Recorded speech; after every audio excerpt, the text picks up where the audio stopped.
The Cavs dominating the news today. They are getting set to name Kenny Atkinson their new head coach. Wednesday will be the draft. We expect a Donovan Mitchell extension as well. So Atkinson was the head coach of the Brooklyn Nets from 2016 to 2020. His record, one great, 118 and 90. Now, it was a full rebuild during his time with the Nets, and he did get him to the playoffs in that third year before he got fired in his fourth year.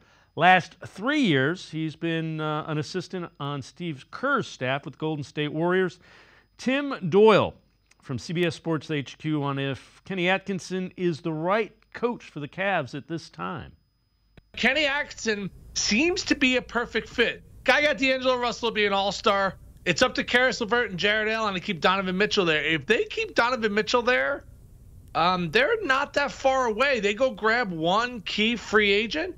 They're not that far away from competing to go in the NBA Finals. Kenny's a very well-respected mind, and obviously, Steve Kerr's won multiple championships. He's considered one of the greatest NBA coaches of all time, and he had Kenny Atkinson sitting by him side by side over the last couple of years. So I think Kenny's a great basketball mind. When he got to Brooklyn, it was a disaster. He gets them into the playoffs. They bring Kyrie in. Kyrie doesn't like him. He's fired.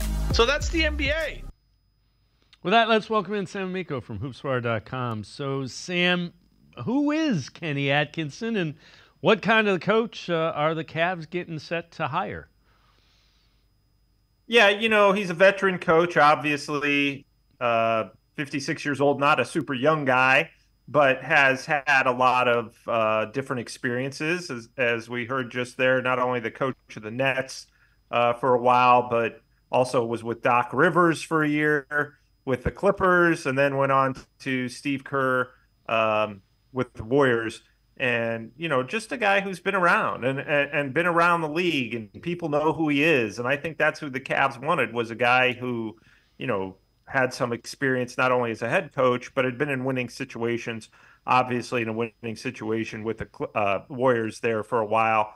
So, and he's kind of been looking for the right position.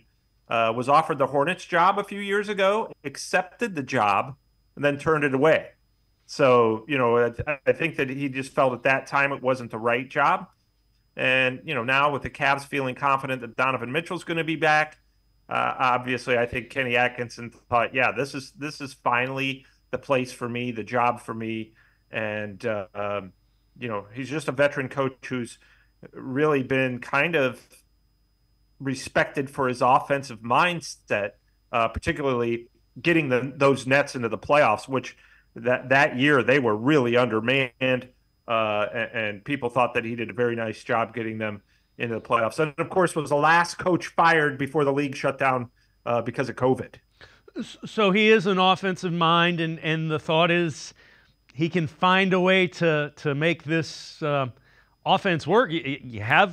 Looks like you have pieces. You got to make them fit together. That's just it. Who's going to get Evan Mobley to the next level? That was a big part of the interview process that the Cavs wanted to know. How are you going to help develop Evan Mobley? What's your plan? If you get this job, what are you going to do to help him rise to the next level? How are you going to make all these guys fit? There's some questions about fits with Jared Allen and Evan Mobley, Darius Garland, Donovan Mitchell. Maybe Garland gets traded. Maybe he does. But if he doesn't, how does this all work? And that's things that they went over in the coaching interviews. And Kenny Atkinson came up with probably the best answers. And look, we saw what happened with Mike Brown after his time with Golden State, right? Mike Brown used to tell me all the time when he coached the Cavs, the uglier the game, the better. Well, now Mike Brown went to Steve Kerr, learned some things, grew as a coach there. And now the Sacramento Kings under Mike Brown are one of the top offensive teams in the entire NBA. The Cavs have been really good defensively. We're always very good defensively under J.B. Bickerstaff. There were some questions about their offensive flow. That's where Kenny Atkinson brings to the table. Is he's had some time under Steve Kerr learning that system. Can he apply that to the Cavaliers? That's what we're about to find out.